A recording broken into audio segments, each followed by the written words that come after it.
Bueno, en la mañana leí un artículo periodístico de un historiador de IEP que me llamó la atención.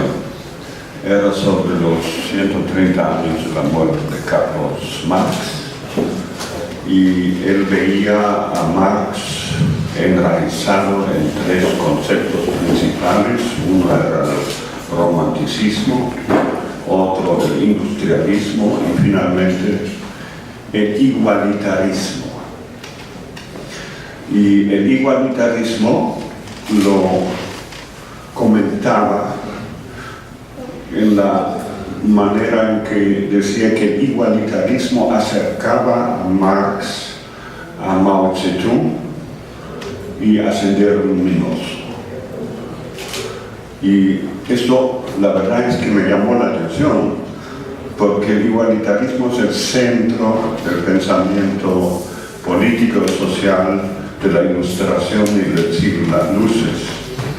Entonces, leer esto me llamó tanto la atención que me puse a pensar qué es lo que induce a una persona académica limeña a ver el igualitarismo en ese rincón. Y escuchando ahora la exposición de todos, me di cuenta que de hecho la sociedad peruana no ha pasado el siglo de las luces, no ha pasado la Ilustración, y precisamente el igualitarismo, que es el centro político-social de esto, no está presente. No está presente. Entonces, si bien se introduce instituciones derivadas del igualitarismo, como la república o incluso el liberalismo, son instituciones ajenas al pensamiento de base, y por lo tanto constantemente la sociedad limeña se estrella contra la forma política republicana, democrática, se estrella contra la justicia, porque la justicia también propia post siglo de las luces parte de la idea de la igualdad.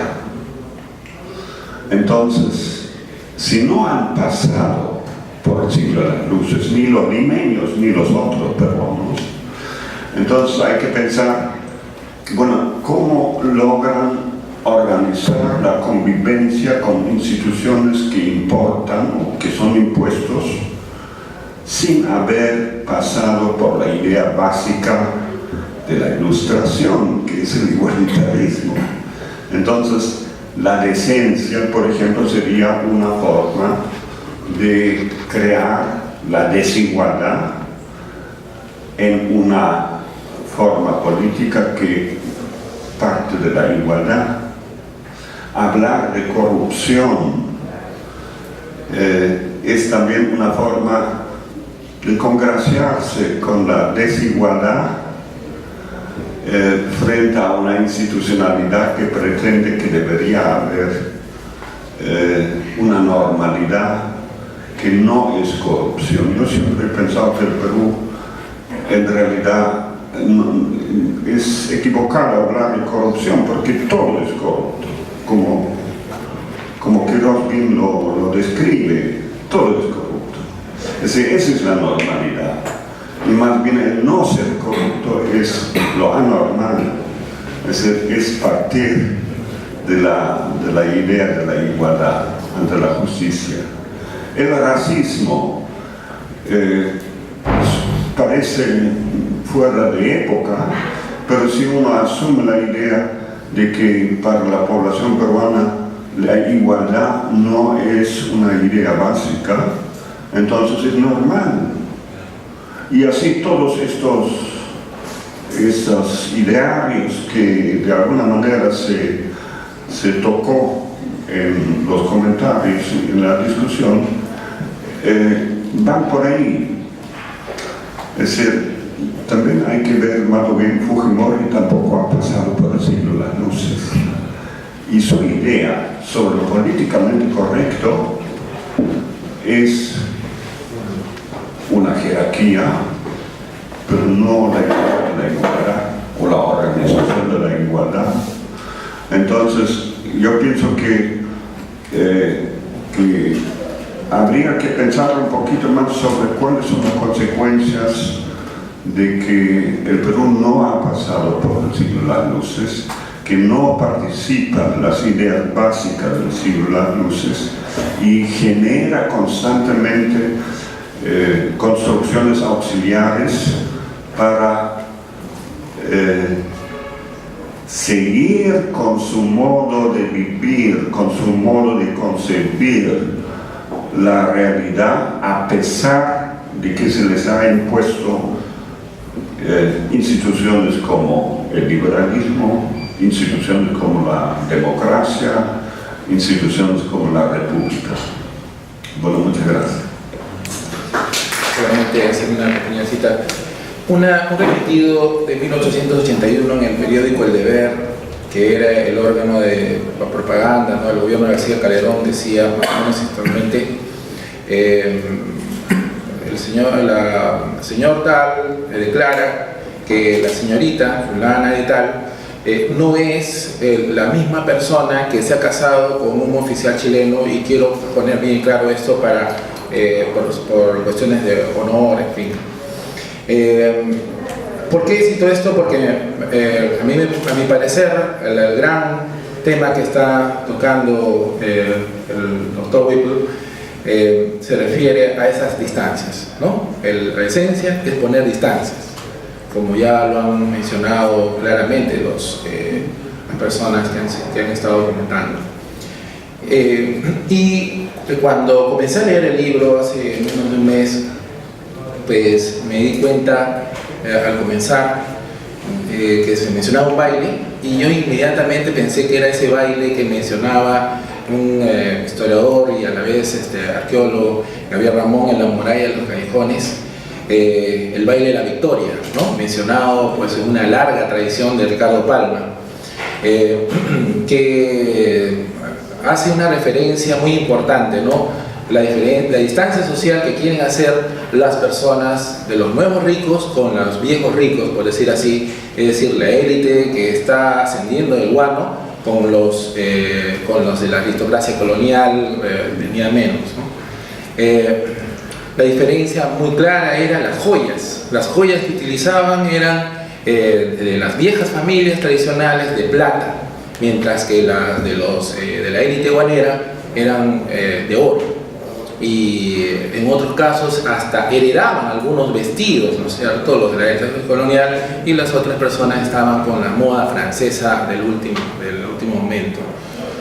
Lo que le quería preguntar al doctor Whipple es si es que ha llegado a ver esa gran distancia que en relación a los remitidos han podido ser uno de los aspectos que, como ha mencionado el doctor Urrutia, podría haber significado este conflicto, ¿no?, de hacer sentir claramente que ellos son los que deben ganar por esta justicia, su forma de ver la justicia, porque hay esa sensación de tomar distancia con los nuevos ricos, ¿no? Esto ya ha sido tocado bastante bien pues por el historiador mencionado, pues Alberto Flores Galindo, ¿no?, en esto de los consolidados, una mala palabra, ¿no?, donde claramente se relacionaba la decencia, el honor y la llegada pues de los nuevos ricos por la consolidación y otros temas que tienen que ver con la corrupción. Eso nomás quería mencionarles, y gracias. Bueno, Pablo, felicitaciones por el libro. La verdad, más que preguntas, quería hacer un comentario rescatando una cosa que me gustó mucho cuando me pasaste hace unos meses sobre Casó, sobre todo, ¿no? ¿Te acuerdas? Es el hecho de que no te hayas centrado solamente en uno o dos periódicos, sino que hayas tratado de buscar todo el universo de periódicos, ¿no? Que a veces hay unos trabajos que he visto que utiliza la prensa, y creo que eso del comercio del siglo XIX, creo que un poco ha monopolizado también eso, ¿no? O sea, básicamente utilizan el comercio uno y otro y se acabó el asunto, ¿no? Tú has tratado de buscar, pues, rescatando el telégrafo, rescatando el mercurio, ¿no? De los años 30. Y también me preguntaba si justo en la época que viniste estaba cerrada la Biblioteca Nacional, no sé, porque ahí de repente hubiera sido interesante ver de repente qué pasaba en el Heraldo o de repente en el Murciélago de los años 50, ¿no? Que, como el periódico satírico más importante. Y otra cosa me pareció muy interesante, bueno, lo que hablas en sí del comercio, ¿no? Me hace recordar un artículo que se escribe en 1869, justo en el diario oficial cuando Fuentes lo manejaba, que Fuentes fue un enemigo así acérrimo del comercio desde los años 60, ¿no? Decía de que el comercio era una enorme hoja de papel para que lo ennegrezcan todos los odos y todas las pasiones, ¿no? La imagen de del diario que tenía 30 años después de su creación. Y bueno, felicidades y bueno, esperar pues a ver qué viene después con lo que estás trabajando los procesos judiciales y de repente qué has visto, si has visto algo ya de los juicios de imprenta, ¿no? que se conservan tanto en el Archivo General de la Nación como en la Municipalidad de Lima. Primero felicitar a Mauro Buble por el libro y segundo plantear unas reflexiones y también a la vez preguntas. Esta idea de la esencia me ronda muchísimo una categoría más amplia que es la categoría de virtud, ¿no? O sea, la categoría de virtud que distingue, ¿no? Pues tiene un fin eminentemente, digamos, discriminador, ¿no? Discriminador y discriminante, ¿no? En el sentido de que separa, ¿no? Es algo que ya se ha hecho referencia. Pero en el sentido de que virtud en general engloba otra categoría, ¿no? Por ejemplo, una categoría que yo trabajaba es patriotismo, ¿no? Hay una lucha incesante, o por lo menos fuerte, desde fines del siglo XVIII, desde el mercurio peruano, de establecer 15 virtudes, ¿no? Digamos, hay una especie de rescatar la idea clásica de la virtud, no solamente la virtud cristiana, sino también la virtud cívica, ¿de acuerdo? Que se superpone y, digamos, corrobora a fines del siglo XVIII, digamos, ideas de rango, ¿no es cierto? O sea, de nobleza, ¿no? Se superpone, se traslapa, digamos, reafirma. Entonces, cuando se producen las guerras de independencia, el periodo posterior a, digamos, lo que ha planteado Cecilia Méndez es una incorporación de los sectores digamos, menos favorecidos al espacio público, ¿no? Y espacio público en el sentido más amplio de la palabra, ¿no? O sea, los periódicos, tal vez ellos no con su propia voz, pero digamos, aparecen como estampas, como figuras, como sujetos a describir, ¿no?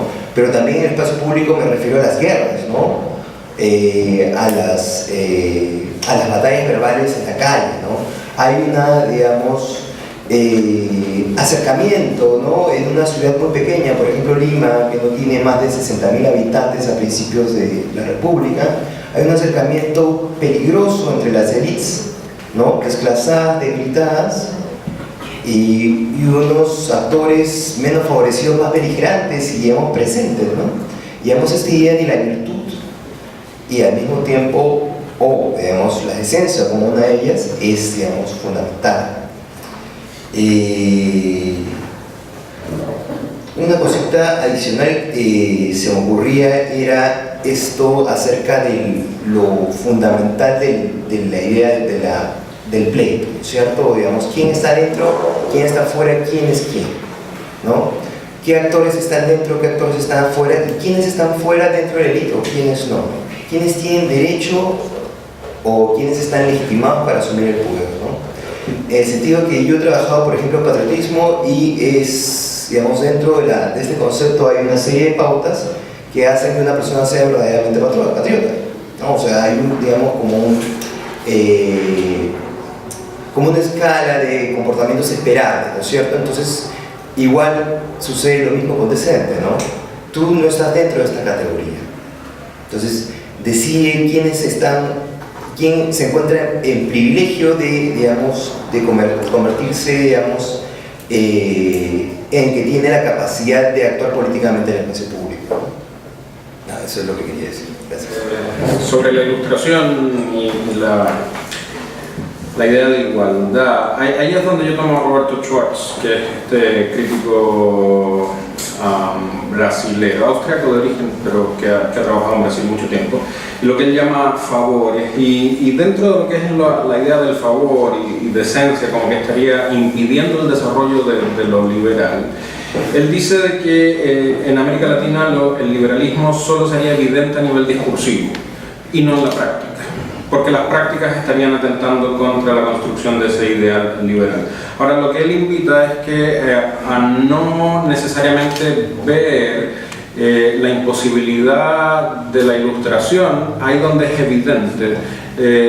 Por ejemplo, siempre considerar de que la permanencia de la mantención de la esclavitud es una condición que inmediatamente elimina la posibilidad de un pensamiento ilustrado igualitario. Él dice que no está ahí, sino que es al contrario, es en el favor, en las pequeñas prácticas cotidianas, y lo cito, dice, porque esas prácticas absorben y dislocan el liberalismo, generando un modelo particular, que ya no se basaría según los términos de la ilustración, sino que a partir de cómo los individuos libres se relacionan entre sí mismos. Y es ahí donde está ese enganche teórico que me permite a mí tomar todo lo que tiene que ver con la decencia para asociarlo con esta antiliberalismo que podríamos definir. Ahora, me gusta mucho pensar de que tenemos que cuestionar cuáles son las categorías de normalidad. Porque en la medida en que hablamos de normalidad estamos haciendo referencia a modelos a seguir y no vernos en nuestra propia constitución. Tal vez la única diferencia que yo haría sería no pensar en que efectivamente la corrupción pueda ser normal, pero sí una práctica que es normativa de lo que son las relaciones entre los individuos. Tal vez decir de que sea la normalidad puede ser excesivo, pero sí de que tienen una capacidad normativa muy fuerte en definir cómo se relacionan los individuos entre sí. Una cosa que se relaciona un poco con lo que me habían preguntado sobre Víctor, creo, de lo que viene para después con los jueces. Vamos a publicar con una historiadora francesa que trabaja las mismas cosas que tienen que ver con la formación del sistema judicial en Chile, que se llama Pauline Bilot, y yo que estudio el sistema judicial peruano, un estudio comparativo sobre las dos construcciones judiciales del aparato judicial en Perú y Chile en la primera mitad del siglo XIX, y nos dimos cuenta de que las condiciones materiales y humanas de ambos sistemas son exactamente iguales. Chile no tiene el dinero para poner en práctica un sistema judicial y Perú tampoco. Hay una gran diferencia.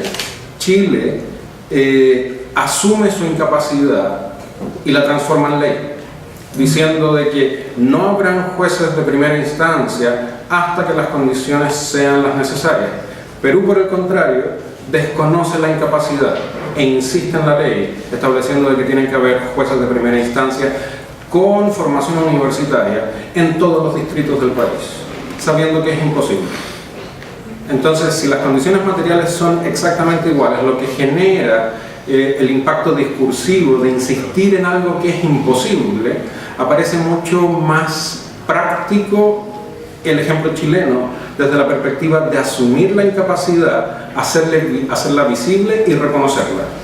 Por lo tanto, van a ejercer justicia individuos que no tienen formación universitaria a nivel local hasta que estemos en condiciones de. Entonces ahí hay como un pequeño matiz en cuanto a lo que es una diferencia, pero que tiene un gran impacto en cuanto a lo que es después fomentar una permanente crítica al sistema judicial cuando se le está forzando a tener ciertas capacidades que es incapaz. Entonces ahí hay un juego muy interesante de comparación. En cuanto a las distancias, no sé, las distancias yo creo que es un término que, al igual como la distancia, es polisémico. Los peruanos y en Latinoamérica en general tratamos de mantener una distancia formal frente a los sectores populares, pero al mismo tiempo vivimos y convivimos con ellos. Están al interior de nuestras casas, en la medida en que se desarrolla la ciudad, el poblamiento urbano, no hay territorios que sean absolutamente exclusivos. Por lo tanto, yo pondría en duda de que efectivamente esa distancia sea efectivamente una barrera que nosotros pudiésemos dibujar de manera unilateral al referirnos a todos los que tienen que ver con los comportamientos sociales. En el sentido de cómo funciona el sistema judicial, en el libro trato de explicar cómo es que todos los individuos que participan de él son necesarios, no importa si es el portero del Tribunal de Justicia hasta el juez de la Corte Suprema. Todos ellos interactúan, se relacionan entre sí y en la medida en que se litiga, cada uno de esos individuos es absolutamente necesario. No estaba Víctor Serrat en la Biblioteca Nacional en esa época, pero ahí ya fue un problema de volumen.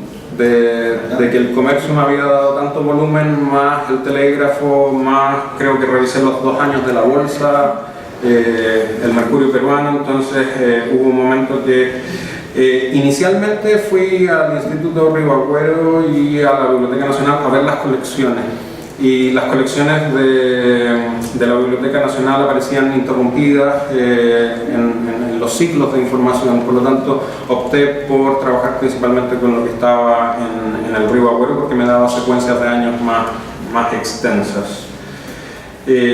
Por último, lo de la virtud. Lo de la virtud es interesante porque la virtud efectivamente se relaciona con el patriotismo, se relaciona con la construcción de un ideal republicano inicial que está, como varios autores han trabajado, relacionado con el tema de las instituciones que construyen la república. Ese discurso patriótico, muy distinto al discurso nacionalista que va a aparecer hacia la segunda mitad del XIX, es efectivamente algo que rescata la virtud, pero una virtud que es opuesta a la decencia. La virtud republicana es un discurso que busca destacar en su asociación con lo clásico aquellos comportamientos individuales que son meritorios. Si es que, y esto es aquí algo que en cierta medida te estaría devolviendo la pregunta, si es que hay una utilización de la decencia como correlato de la virtud, en Perú se estaría dando una situación de hacer parte de un mismo discurso dos conceptos que no deberían convivir. Y eso sería muy interesante, ver que la virtud republicana estaría contaminada por la decencia. Eso sería bastante atractivo de distinguir.